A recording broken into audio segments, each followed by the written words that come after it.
Presidente da República inaugura a fábrica de produção de cerveja da Heineken, Moçambique. CTA anuncia 25 projetos avaliados em 850 milhões de dólares à disposição de investidores interessados. Região metropolitana de Maputo contará a partir de maio com um sistema de transporte de 24 horas por dia. Pelo menos 100 pessoas estão soterradas depois do desabamento de um edifício na Nigéria.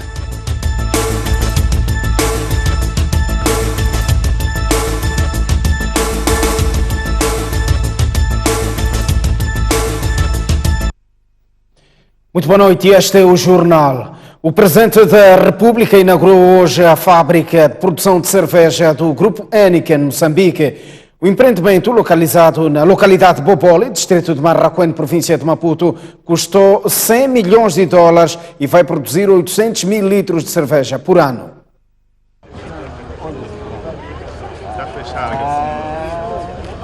Filipe Nussi chegou logo às primeiras horas desta quarta-feira a Bobole para inaugurar um empreendimento cuja construção foi acordada em maio de 2017, a quando da sua visita à Holanda.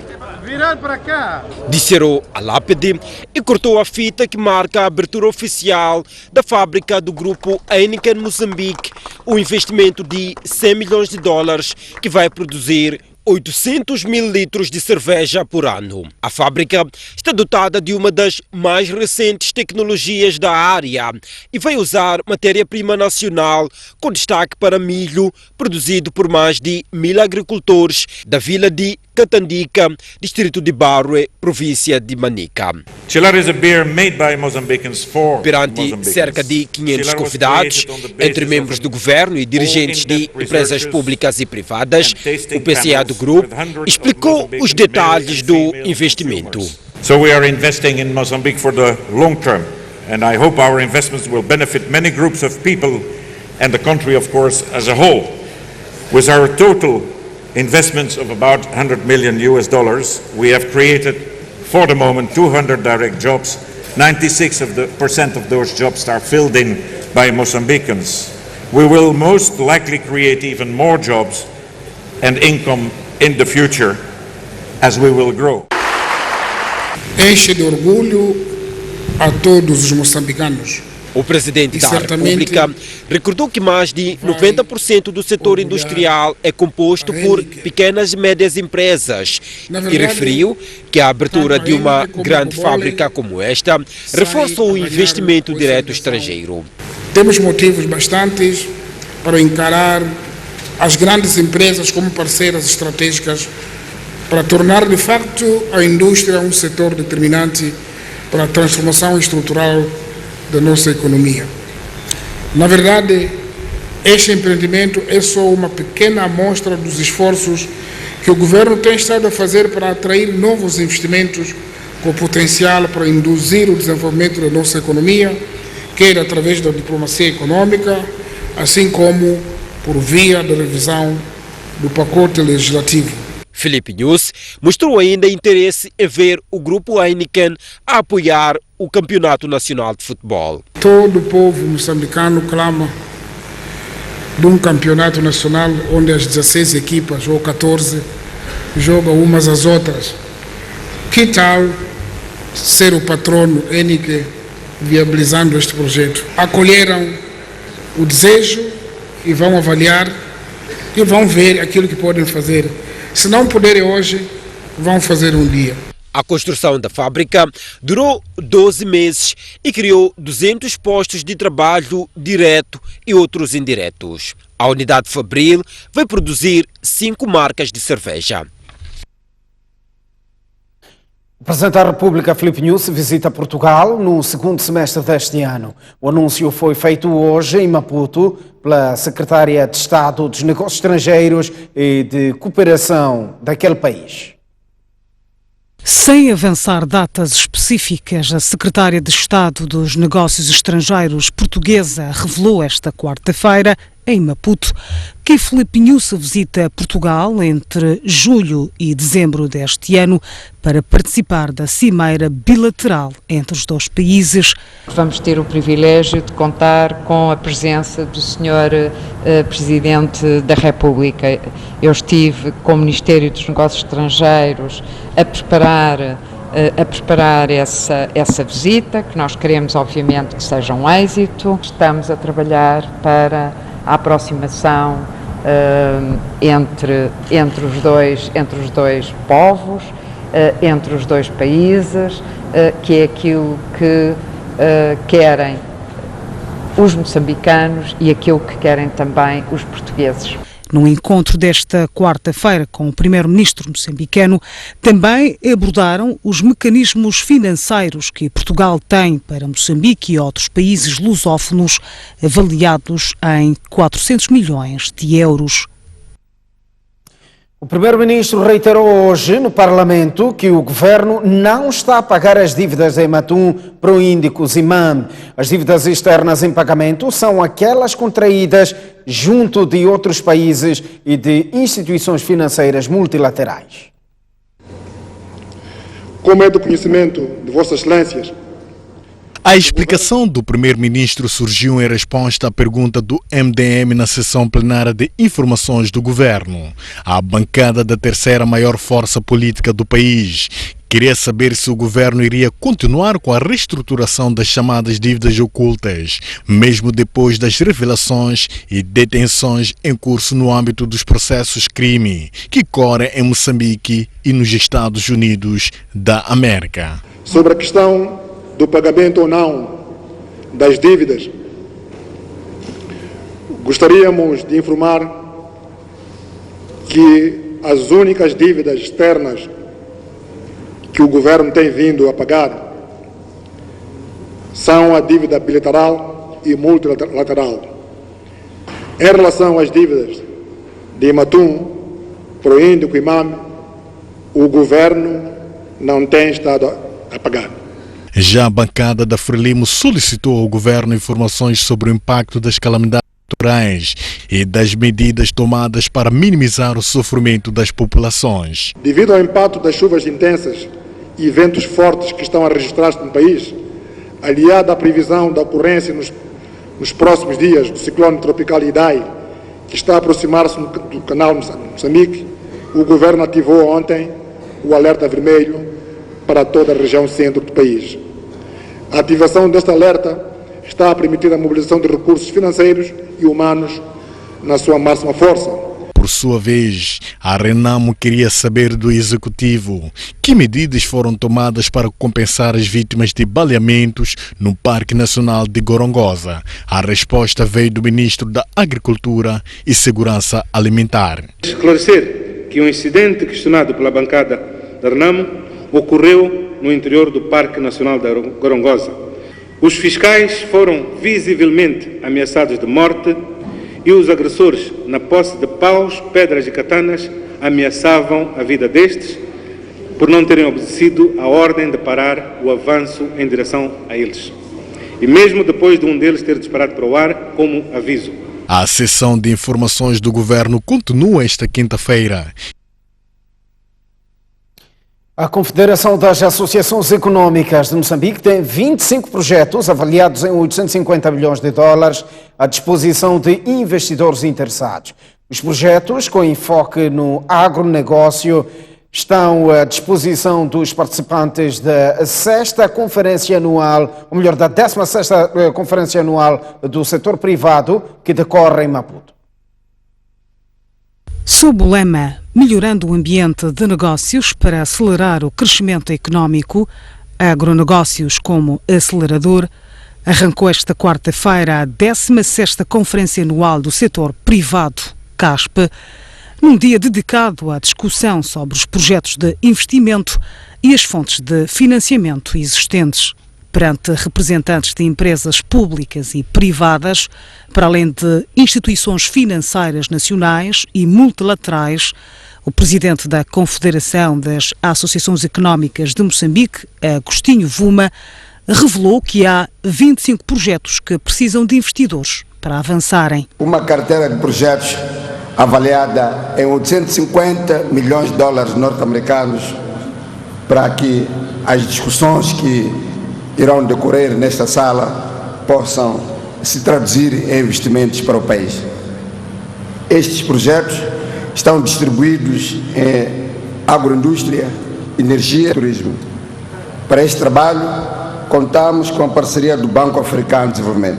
Mateus Magala, vice-presidente do Banco Africano de Desenvolvimento, participou também da sessão introdutória desta quarta-feira, tendo dito que a industrialização da agricultura moçambicana passa por criação de zonas especiais para a agricultura. O Banco Africano vai apoiar o estabelecimento de parques agroindustriais, de modo a absorver a produção adicional, agregar valor, produzir e comercializar interna e externamente produtos alimentares nutritivos de alta qualidade, reduzir a atual dependência nas importações, criando oportunidades de negócios e emprego em todas as etapas da cadeia de valor, com o envolvimento de pequenos e grandes produtores. Por seu turno, Enéas Comis, presidente do Conselho Autárquico de Maputo, prometeu criar facilidades para os investidores interessados pela cidade de Maputo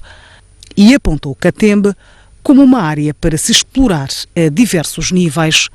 O desenvolvimento da Catembe representa, na verdade, uma grande oportunidade para erguermos uma nova cidade a menos de 1 quilómetro do centro da capital do país. A ponte Maputo-Catembe, que liga as duas margens da Bahia, oferece muitas oportunidades para que o Distrito Municipal da Catembe seja, em pouco tempo, um viveiro, um grande viveiro de todo o tipo de obras que irão dinamizar toda a economia da cidade. Para assegurar que haverá oportunidade, ou posso assegurar que haverá oportunidade para todos, pois para a Catembe foi projetada uma área de ocupação capaz de albergar mais de 400 mil pessoas contra as atuais 30 mil. Nesta quarta-feira, a CASP esteve focada na discussão de oportunidades de negócios e na realização do Investment Summit, sendo que esta quinta-feira deverá discutir questões ligadas à melhoria do ambiente de negócios em Moçambique, com o Governo. Os painelistas da Conferência Anual do Setor Privado apresentaram fatores críticos no desenvolvimento do agronegócio em Moçambique e algumas linhas de financiamento às PME com vista a revitalizar este setor de atividade econômica. Depois de mostrar que o investimento estrangeiro direto caiu drasticamente nos últimos anos, o administrador corporate do BCI, Miguel Alves, disse que atualmente as pequenas e médias empresas estão reféns do financiamento da banca comercial. Enfim, há algumas limitações que temos na banca comercial, não me vou alongar. As alternativas que vêm do exterior são naturalmente positivas. Já as instituições de financiamento a pequenas e médias empresas criticam-nas por não serem robustas o suficiente para absorver seus investimentos. Eu gostaria que alguma das organizações me dissesse o que é que apoia a agricultura na província de Sofala. In Mozambique, you have limited choice. You have the bank or you have the bank. In order for markets to be more efficient and effective in channeling capital for investment, we need many more intermediaries in the market. Para minimizar os problemas do financiamento via banca, os oradores defenderam a necessidade de se encontrar modelos alternativos para os pequenos empreendedores. Temos as iniciativas de microfinanças, aqui também o factoring, que é possível introduzir e ampliar o seu escopo, que pode permitir muitos dos pequenos e médios empresários poderem usar isto. Crowdfunding, que é um mecanismo também que em Moçambique está a dar os primeiros passos, mas precisa ter outra impulsão. Business Angels, o capital de risco. As linhas de crédito especiais para pequenas e médias empresas, nós temos várias iniciativas já, mas que precisam de ser robustecidas, os fundos de fomento público, projetos de desenvolvimento com componentes de crédito e também o financiamento através de empresas de fomento de culturas de rendimento. A zona metropolitana de Maputo poderá ter, a partir de maio, um sistema de transporte público 24 horas por dia. Com a explosão demográfica, os problemas de acesso ao transporte agudizam-se na região metropolitana de Maputo. A procura de serviços de transporte durante a noite e madrugada, quer por parte de estudantes, como por frequentadores de casas de pasto, serviços de segurança privada, entre outros, fizeram com que a Agência Metropolitana de Transportes de Maputo anunciasse para maio uma novidade para os utentes. Estamos notando que havia um vazio no intervalo entre meia-noite até mais ou menos 4 ou 5 horas. Mas a prática mostra que a vida na cidade não para, a vida é dinâmica, mas as pessoas acabam sendo obrigadas a se sujeitar a esse horário. E em alguns casos as pessoas tinham que dormir nas paragens à espera do primeiro autocarro lá para as 4 ou para as 5. Mas agora já não é necessário, quando começamos a introduzir as carreiras noturnas, que esperamos que isso aconteça em maio, as pessoas vão poder desfrutar do bom que a cidade de Maputo tem até a hora que bem quiser. E esta medida agrada os utentes. É normal, porque há pessoas que saem do serviço mais tarde e quase pessoas que vivem em Marraquene, Bobole para lá, há outros que saem 22 horas, quase chegam em casa 0 horas. Isso é bem-vindo. Vantagem para nós. Sim. Mas por quê? Vai ajudar muito, pelo menos esses que trabalham em turnos, pelo menos já tem transporte para casa. Já é um passo. A iniciativa foi boa, da parte do governo. Será bom no momento em que existem pessoas que saem muito tarde do trabalho, como os estudantes. Irá facilitar mesmo o acesso ao transporte, muito. A Agência Metropolitana de Transportes de Maputo informou ainda que a tarifa aplicável não será a mesma, sendo que se espera que os utentes paguem um valor fixo de 35 meticais. As tarifas não vão ser as mesmas. O serviço noturno é um bocadinho mais caro, pela natureza. Não é um trabalho... Já a lei diz que é preciso pagar alguma percentagem extra naquilo que é o salário. Com a introdução do novo horário de transportes públicos a partir de maio, que vai fazer a cobertura de 24 horas, a garantia é de que os bairros todos poderão ser cobertos. São no total 9 rotas, desde a cidade de Maputo, Matola, Boane e Marraquene. A garantia é de que os cerca de 400 autocarros a circular poderão responder à demanda de transporte 24 horas por dia. As imagens são de Bartolomeu Langa, Fidelto Nemídio, STV. O presidente do Conselho Autárquico da Beira exorta os residentes para tomarem todas as medidas de segurança face ao mau tempo que poderá assolar aquela região do país a partir de amanhã. A previsão meteorológica indica que a região centro do país será afetada por um ciclone a partir desta quinta-feira na cidade da Beira e, de acordo com os dados do Serviço de Meteorologia, o ciclone será acompanhado de ventos que atingirão cerca de 200 km por hora e chuvas intensas. As ondas do mar poderão atingir até 10 metros de altura, fato que poderá provocar estragos. Tendo em conta a situação geológica e morfológica da nossa cidade, com as ondas altas, teremos dificuldades de tirar as águas do terreno e apelamos que as populações não mexam essas comportas, porque na situação anterior havia populações que queriam abrir as comportas, ignorando o nível do mar, o nível das ondas no mar. Portanto, isso, se forem a mexer, corremos o risco da água do mar vir ao continente, o que é perigoso. Devido à velocidade do vento, algumas árvores poderão tombar.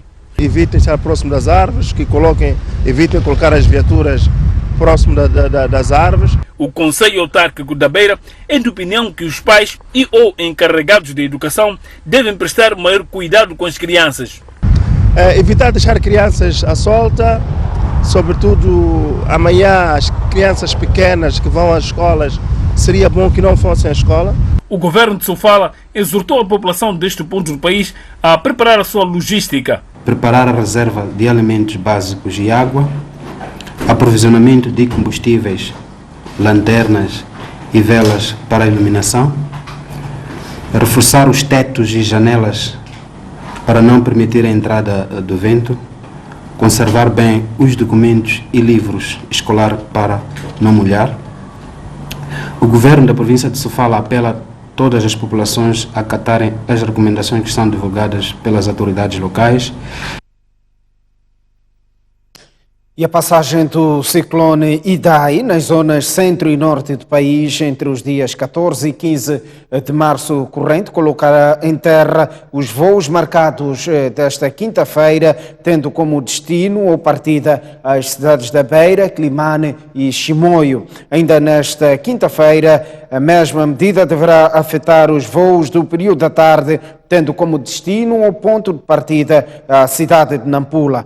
No dia 15 de março, portanto, na sexta-feira, no período da manhã, serão cancelados os voos de para Beira e Chimoio. Estávamos a ler um comunicado das linhas aéreas de Moçambique.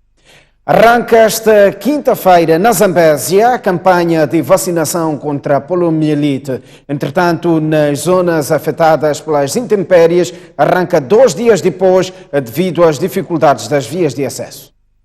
Nas zonas afetadas pelas inundações, com destaque para 5 distritos, nomeadamente Luabo, Xinde, Magaje da Costa, Mocobela e Pebane, a campanha de vacinação de bloqueio contra polio arranca 2 dias depois do lançamento oficial devido a problemas de acesso e ciclone. Na província, no geral, a campanha arranca no dia 14, mas em alguns distritos selecionados que estão mais afetados e também devido à passagem do ciclone, vão arrancar 2 dias depois. Refiro-me a Xinde, Luabo, Pebane, Mocobela, Maganja também.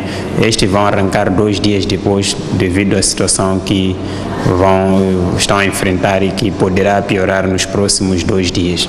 Ao todo serão vacinadas 1.400.000 crianças dos 0 aos 59 meses de idade. Os custos operacionais da campanha estão orçados em 35 milhões de meticais, fundos disponibilizados pelos parceiros de cooperação. O jornal sai a esta altura para uma curta pausa. Voltamos dentro de instantes com o melhor de informação. Até já.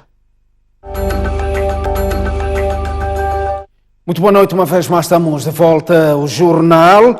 3 agentes da Polícia da República de Moçambique, afetos à província de Cabo Delgado, foram hoje ouvidos em tribunal por supostamente terem detido ilegalmente e violentado um jornalista em pleno exercício das suas funções. A sentença do caso foi marcada para o dia 27 de março.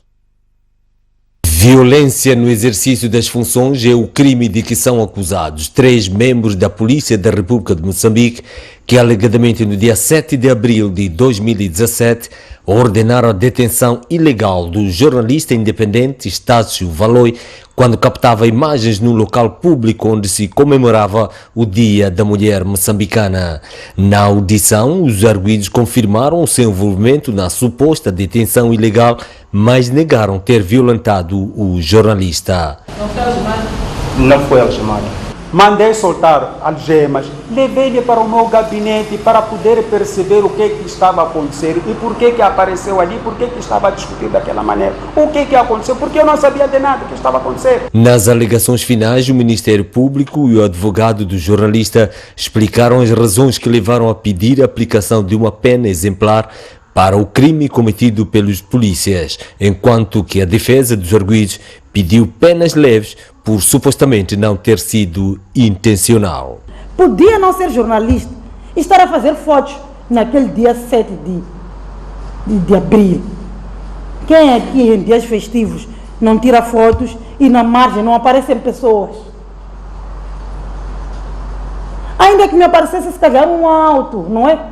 Com alguém que tenha dito que apareceu numa fotografia e está-se a queixar. E restringindo tirar fotos, restringindo mostrar aquilo que era a festividade do dia 7 de abril, estaríamos também a restringir o povo a ter informação, o que não é muito bom. Pedimos que, se o tribunal decidir condenar os Correios, a sua pena seja suspensa. Felicidade Fremo, a juíza do caso, registrou todas as alegações e no final marcou a data da sentença para 27 de março corrente. 9 horas, leitura do processo 261/2018, nesta sala. A Plan International em Inhambane tem até 2021 como meta para combater os casamentos prematuros e as gravidezes precoces. 18 mais é mais um projeto que passa a ser implementado no setor da educação no distrito de Xangamo em Inhambane, através do parceiro do governo provincial, a Plan International. Um programa que traz visões ambiciosas no que respeita à educação da rapariga, onde projeta-se que até 2021 possa-se colocar um ponto final às práticas que atentam contra os direitos da rapariga, sobretudo no que toca às uniões prematuras aliadas às gravidezes precoces. No ritmo em que nós nos encontramos hoje, em que os casamentos prematuros, as gravidezes precoces, as violações sexuais multiplicam-se a cada dia, nós estaremos muito longe de atingir aquilo que é o nosso desiderato. Queremos uma menina que realmente conclua os seus níveis de ensino. Uma menina que possa crescer e ser uma adulta cidadã, que possa contribuir para o desenvolvimento deste país. Na hora do lançamento do projeto, foi exibida uma peça teatral retratando uma das situações recorrentes nas comunidades onde a impunidade dos que praticam a violência dos direitos da rapariga ganha relevo, mas que, nos dias de hoje, alguns deles acabam em prisões. A emoção tomou conta da madrinha do programa e a voz de uma mãe falou mais alto. Já testemunhei vários casos. A menina pode ter mamas bem grandes, ter já aqui chamam de matsamelo, não é? Que são as bundas, ter a anca. Ter um corpo já formado por fora, mas por dentro ainda não está. Em representação do governo provincial de Inhambane, o diretor provincial de saúde mencionou as consequências nefastas resultantes de uniões prematuras ou forçadas. Estas gravidezes precoces, muitas das vezes, terminam com aquilo que os médicos chamam de fístulas obstétricas. Esta menina com estas lacerações pode, na mesma altura, eliminar fezes e urina pelo mesmo orifício. Isso chamamos de fístula vesículo-vaginal. São situações que acontecem na nossa província e também no distrito de Xangamo. 156 raparigas deste distrito que, devido a razões de vária natureza, haviam abandonado a escola, com destaque para as uniões forçadas antes dos 18 anos, foram resgatadas e reintegradas na educação durante os últimos 4 anos. Vamos olhar o mundo. Centenas de pessoas estão soterradas e 8 crianças foram resgatadas num balanço preliminar, portanto, do colapso de um edifício na Nigéria. Cresce o desespero na Nigéria após desabamento do edifício de 3 andares em Lagos, maior cidade nigeriana. A parte superior do edifício funcionava como uma escola primária, por isso estima-se que haja maior número de crianças no meio de centenas de pessoas soterradas. A equipa de resgate conseguiu retirar pelo menos 8 crianças dos escombros. A derrocada ocorreu às 10 horas locais desta quarta-feira, de acordo com a Reuters. O uso de material precário para a construção tem sido uma das causas de aumento de casos de colapso de edifícios na Nigéria. Em 2016, mais de 100 pessoas morreram na sequência do desabamento de uma igreja. E em 2014, ainda em Lagos, uma derrocada de um prédio de 6 andares causou 116 mortos.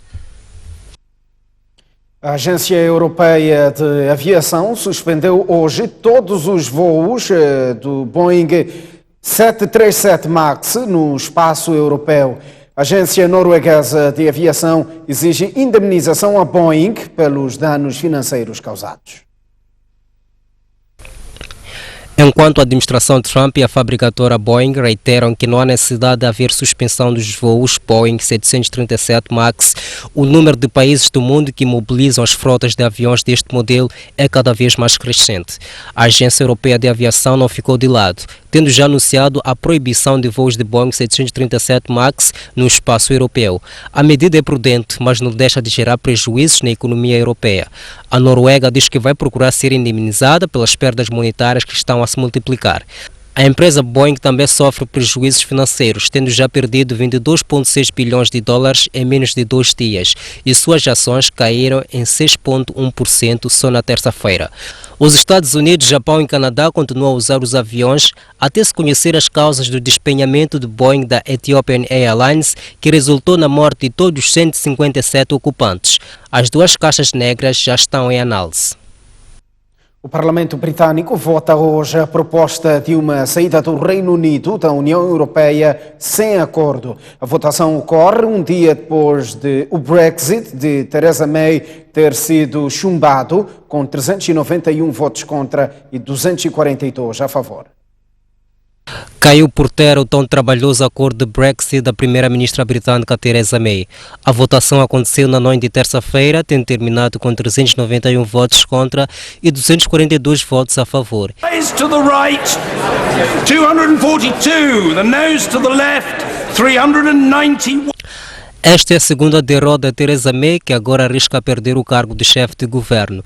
Resta agora ao Parlamento Britânico mais uma votação sobre um Brexit sem acordo e outra sobre a extensão do prazo do Brexit.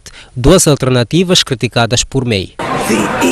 Votar contra a saída sem acordo ou por uma extensão do prazo do Brexit não resolve o problema que enfrentamos. A União Europeia quererá saber o uso que vamos dar à extensão e a Câmara terá de responder. Entretanto, para o líder da oposição, Jeremy Corbyn, os planos de May estão totalmente mortos. A primeira-ministra esgotou o tempo e agora o tempo esgotou-a. Talvez seja a hora de realizar eleições para o povo poder escolher quem quer para o governo.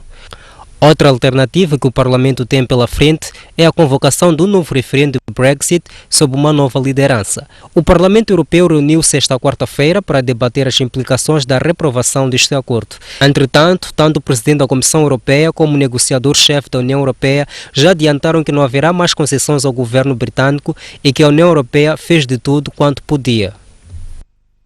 Agora o desporto. Os Mambas já não vão terminar o estágio na África do Sul, tal como estava inicialmente agendado, e regressam ao país na próxima segunda-feira para a última etapa de trabalhos. A mudança de programa de preparação deve-se ao facto da Federação Moçambicana de Futebol ter fechado acordo para voo charter com a LAM, que não tem autorização para levar os jogadores na África do Sul.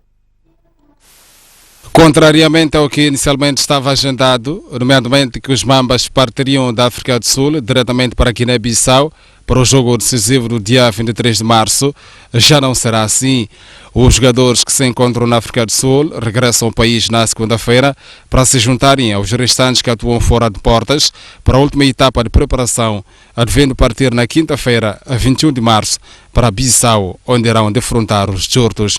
A razão da alteração do programa de preparação dos Mambas deve-se ao fato da Federação Moçambicana de Futebol ter fechado um voo charter com as linhas aéreas de Moçambique e a companhia de bandeira a partir de Maputo e não da África do Sul para Guiné-Bissau. O fato é que os jogadores que atuam na Europa só chegam a Maputo na segunda-feira e, partindo para a África do Sul, teriam apenas 2 sessões de treinos, contrariamente às 3 sessões que terão na concentração em Maputo. Recorde-se que o estágio dos Mambas na África do Sul integra ainda jogadores que farão parte da convocatória de seleção sub-23, que defronta sua congênere no Zimbábue em jogo da primeira mão da segunda eliminatória da acesso ao CAN da categoria, que também terá lugar no Egito. A primeira mão terá lugar sexta-feira, a 22 de março, em Maputo, e a segunda em Arara, a 26 do mesmo mês. A quarta-feira, habitualmente, Boaventura Mucipo entra em antena com convidados para analisar os temas que dominam a semana. Estamos à porta de mais um intervalo, mas antes o estado de tempo para as principais cidades moçambicanas. Amanhã, Maputo irá registrar uma máxima de 33 graus e uma mínima de 23, 31 graus de máxima para Xai-Xai e 23 de mínima, 31 também de máxima em Inhambane e 26 de mínima. No centro do país, 35 graus de máxima para Teta e 25 de mínima, Chimoio 27 graus de máxima e 19 de mínima, 30 graus de máxima na Beira e 21 de mínima, alerta para mau tempo na Beira, 28 graus de máxima para Quilimane e 24 de mínima. No norte do país, 26 graus de máxima em Lixinga e 17 de mínima, Pemba 34 graus de máxima e 23 de mínima. Nampula terá uma máxima de 32 graus e 23 de mínima. Até já. Boa noite, com o analista de temas políticos Egidio Vaz e o jornalista e também analista Fernando Lima. Aqui estamos para trazer a análise dos temas que marcam a atualidade nacional. E desta feita hoje vamos discutir 3 temas, nomeadamente esta correção que vimos ontem que o Presidente da República fez ao seu Ministro dos Negócios Estrangeiros, José Pacheco. Vamos também falar do déficit orçamental para a realização de eleições gerais e as consequências de eleições dos desastres naturais que sacudiram o país nos últimos dias. Muito boa noite aos dois e sejam bem-vindos a este espaço comentário. Obrigado. Egidio, começo mesmo por si. É um simples equívoco o que disse José Pacheco, ou no seu entender, há alguma coisa a mais, além daquilo que ouvimos ontem nestas contradições? Bom, muito obrigado. Eu não julgo que tenha havido alguma contradição. Assumo que isso tenha sido equívoco. Equívoco? Por vários motivos, um dos quais é que o Ministro dos Negócios Estrangeiros está muito atarefado, tentando trabalhar na frente, como costuma ser diplomática, a trazer muitos outros assuntos, mas também ele precisa de histórias de sucesso para fortalecer o seu argumento.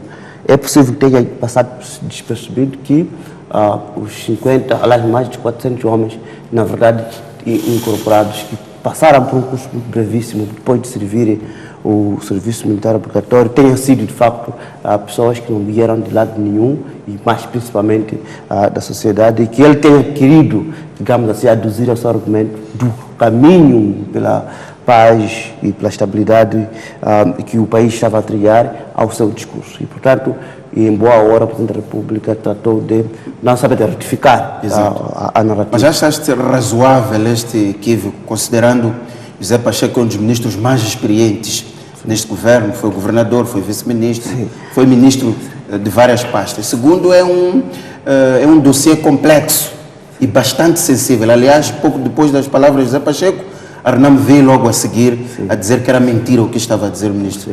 Acha natural este equívoco? É natural, mas quem é desnatural aqui é, eventualmente, Arnam, que sabendo claramente que havia a oportunidade de fazer uma espécie de avaliação e confrontação, ela correu, sabia, o curso seria esse. Lapsus linguae e outro tipo de lapsus acontece, mas, digamos aqui, sem margem de dúvida, esse assunto de querer dar boa nova sobre o processo de paz também levanta ciúmes e interesse, inclusive gula. Todos gostam de dar boa nova. E neste caso específico, e uma coisa muito interessante, é o paradigmático nesse processo todo, que o assunto do ser de paz sempre foi da exclusiva competência do Presidente da República. Ou era ele a anunciar, ou era a sua contraparte. Nesse caso concreto, o falecido Presidente... Acha que o José Pacheco pode ter querido assumir protagonismo do dossiê que não está nas suas mãos? Não se tratou de querer protagonismo, mas porque ele ouviu eventualmente alguma coisa. 400 pessoas é um número relativamente muito interessante que entra, diga-se, para a FDS depois de cumprir o serviço. Então, achou que era um assunto desclassificado e que podia eventualmente dar alguma informação e acabou dando, e não foi exatamente ali, mas eu presumo que foi justamente nesse contexto todo de querer fortalecer um argumento e uma narrativa.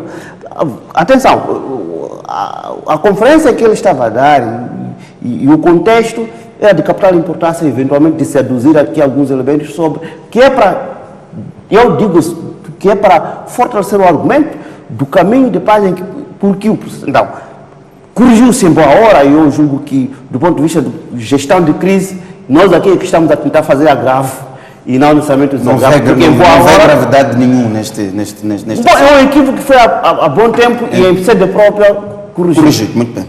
Lima, tem a mesma sensibilidade de que é um equívoco e foi natural e em boa hora foi corrigido?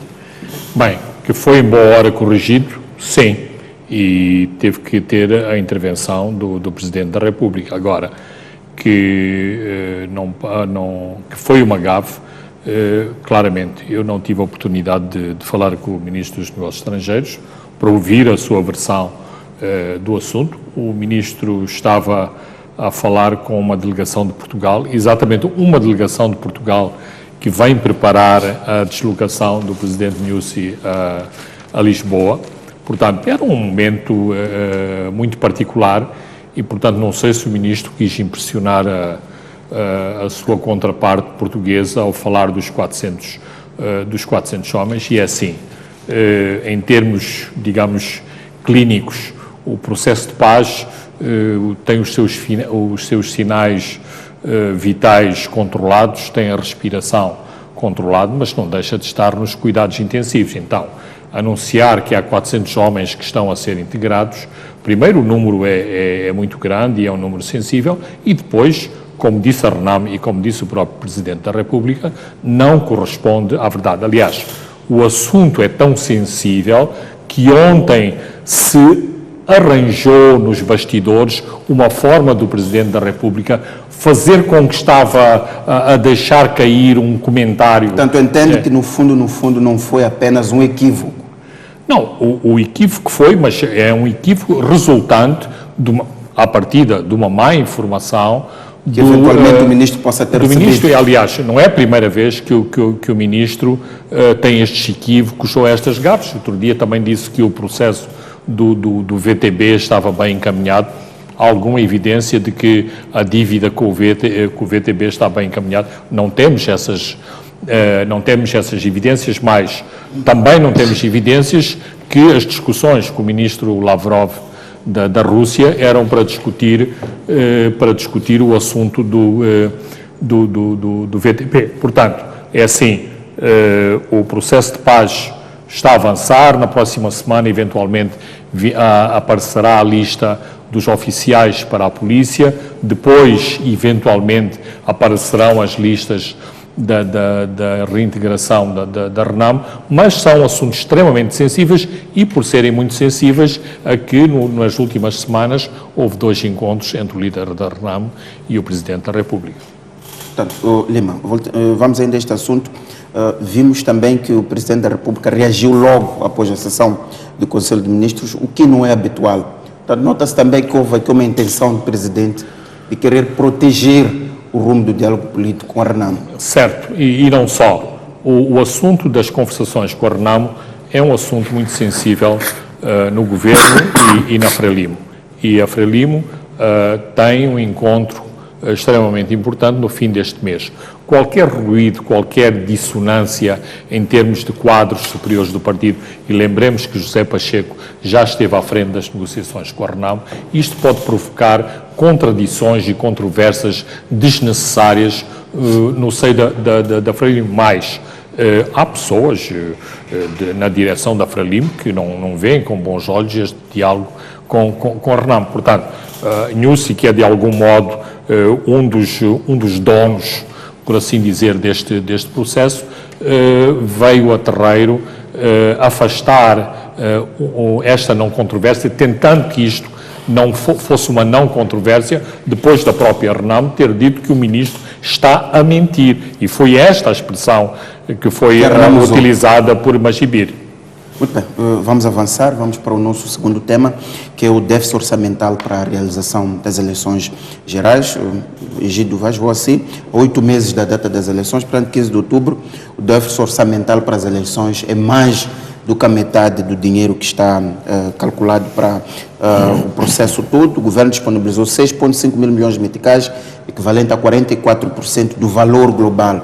Portanto, estamos a falar de um déficit de 56%. E por aquilo que temos ouvido, o governo está à espera da mão dos parceiros de cooperação.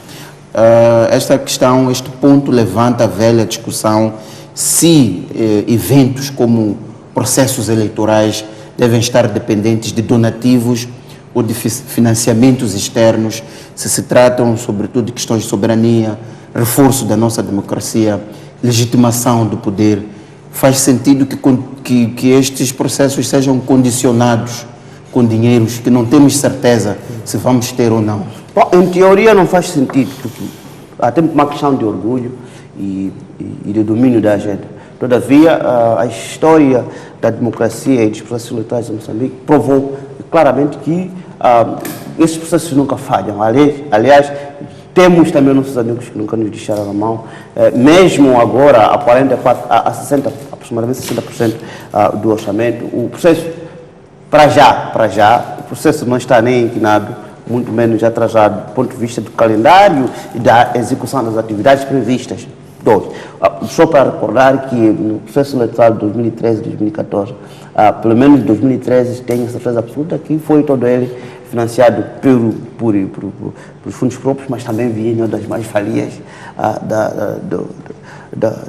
do petróleo, não é? Do negócio do petróleo. O Egídio Vaz acha que sempre os parceiros de cooperação vão dar a sua contribuição.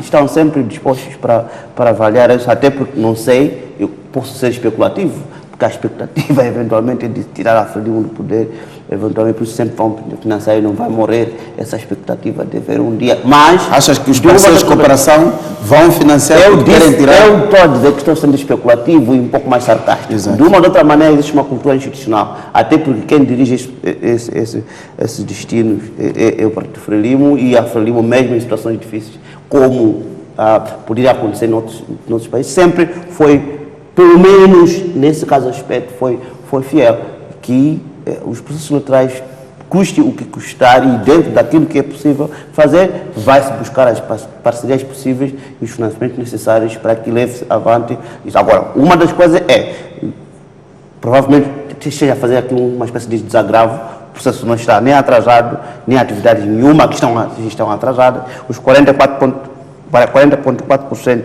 do orçamento existente, até agora dá para fazer muitas coisas, e mais, é bem possível que sim. Aqui há um problema muito interessante, é que atrás deste debate, que às vezes é falso ou falacioso, existem pessoas interessadas em levar um problema muito interessante, que é, parece que há um lobby aqui que quer fazer recordar as instituições de direito de que o mandato do atual CNE ou dos componentes da CNE está a chegar ao fim, então tem que se resolver este problema, talvez. Mas por que é um debate falso? Bom, é falso porque, do princípio da continuidade da atividade do Estado, então, a CNE é um órgão que não se extingue por presença ou ausência, mas enquanto existirem as pessoas e pela lei, os componentes da CNE continuam a trabalhar, normalmente até que entrem novos.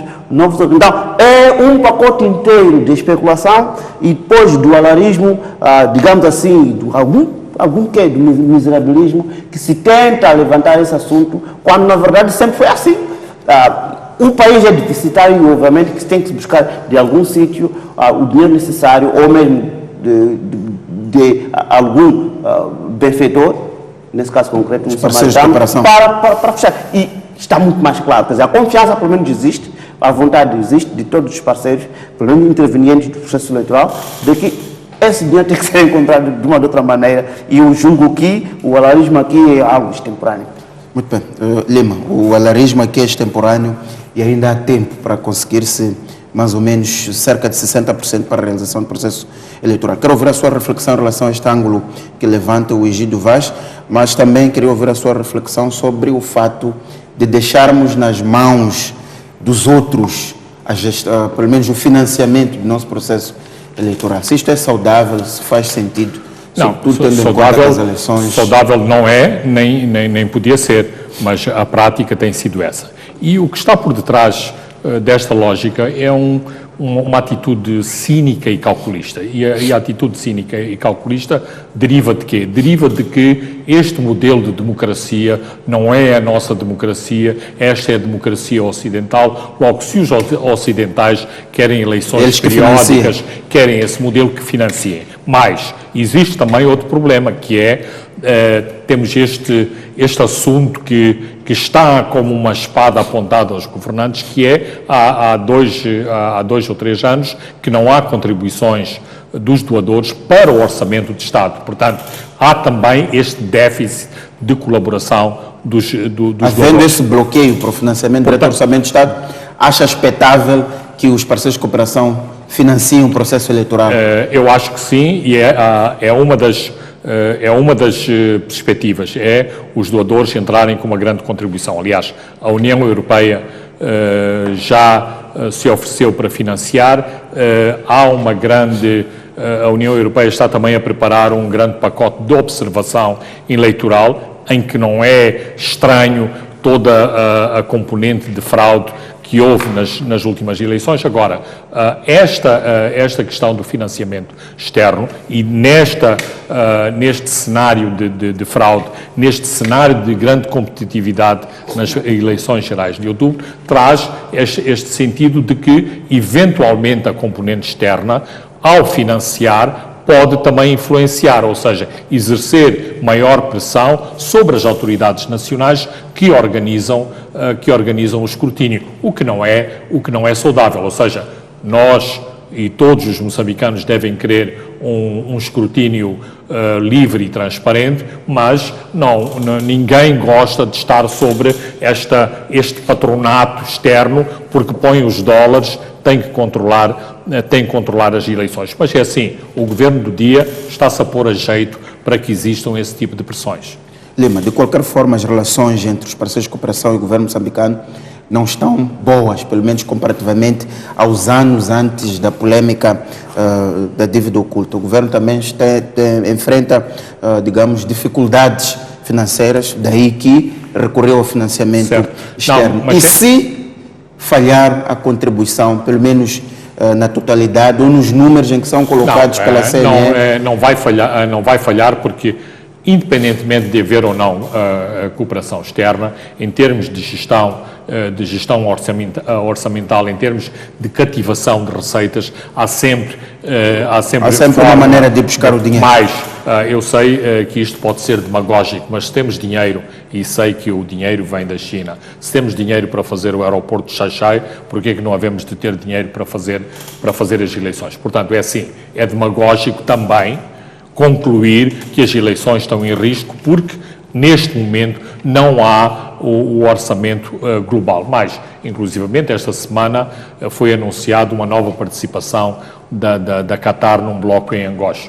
Há mais-valias que estão a caminho, não só as mais-valias da compra de uma parte do bloco da Exxon, como de outra parte do bloco da Eni. Não quer dizer que as mais-valias têm que ser utilizadas para financiar eleições, mas, num caso extremo, isto poderia ser feito para tal. Portanto, eu penso que isto é um alarmismo artificial no sentido de pressionar os doadores. Mas, em termos de doadores, em termos da má relação ou da boa relação, é assim, o compartimento Eleições e Democracia é um departamento diferente do departamento Cooperação Bilateral. A democracia moçambicana, o fenómeno da democracia moçambicana é um fenómeno que é acarinhado no exterior, nomeadamente pelos doadores e pelos doadores ocidentais. Então, não se pode atirar o bebê com a banheira e a água toda no lixo e pôr em causa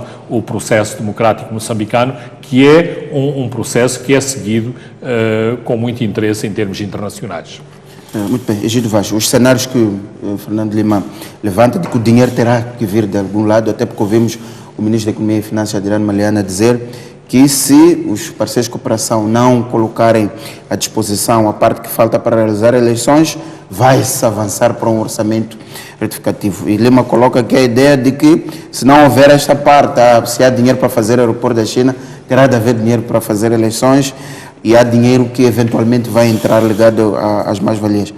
Acha que estes cenários são possíveis para se resolver o problema? Os cenários, colocando de lado ou não querendo corroborar taxativamente aos cenários colocados pelo Lima em relação à China ou às mais-valias, mas existe um princípio geral.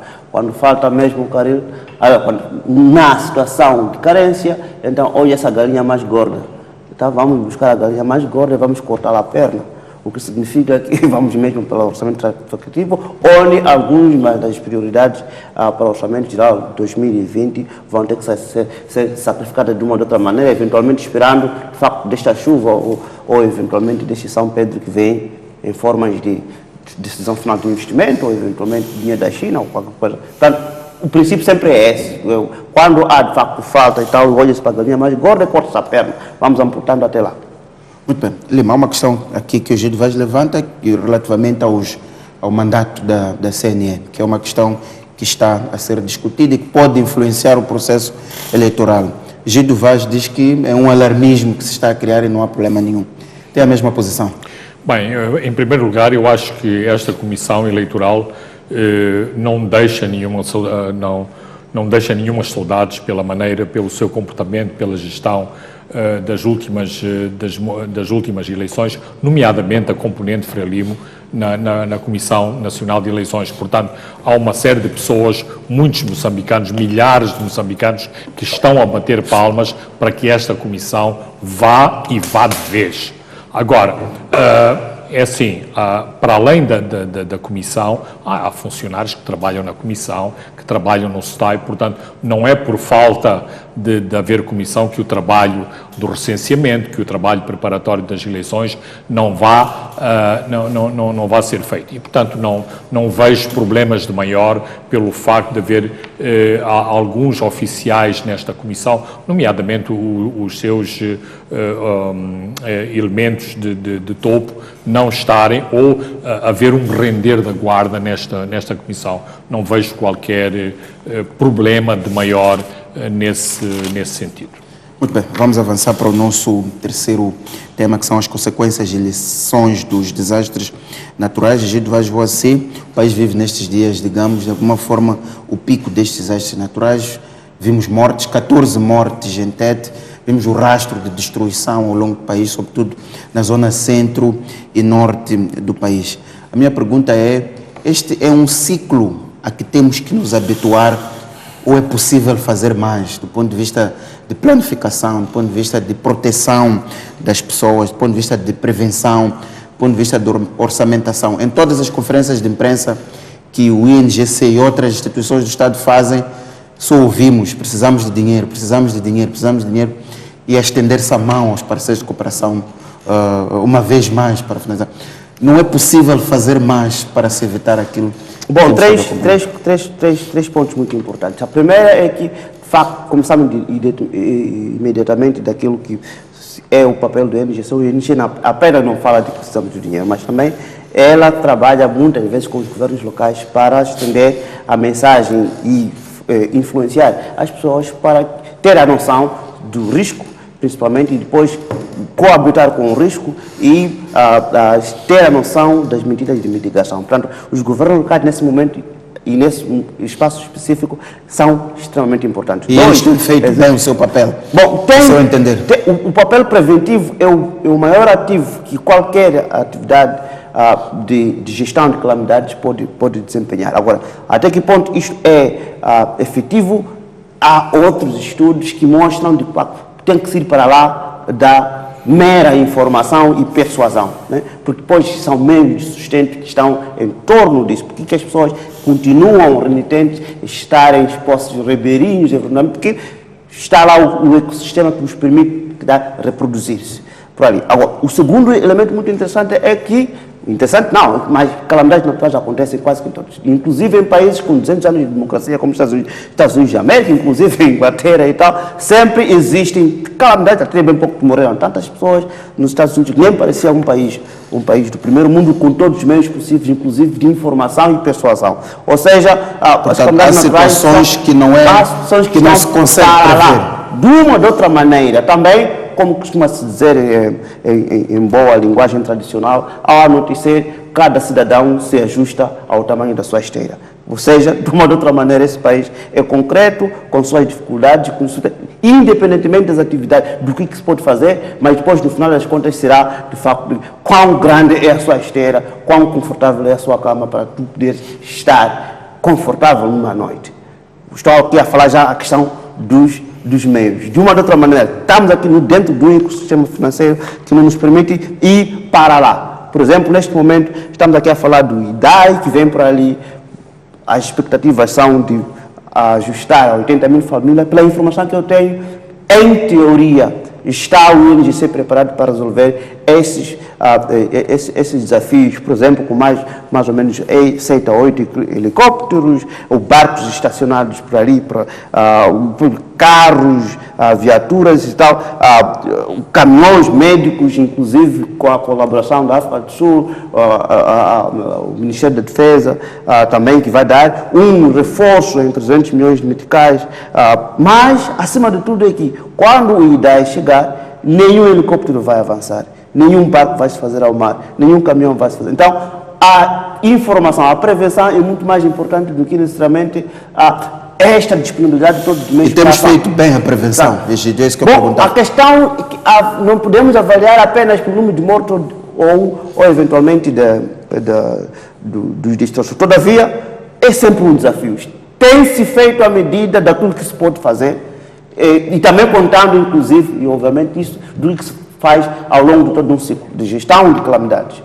Não estou a dizer que se faz mal ou bem, mas tendencialmente, do ponto de vista do histórico da gestão de calamidades, tem gradativamente conseguido evitar mortes.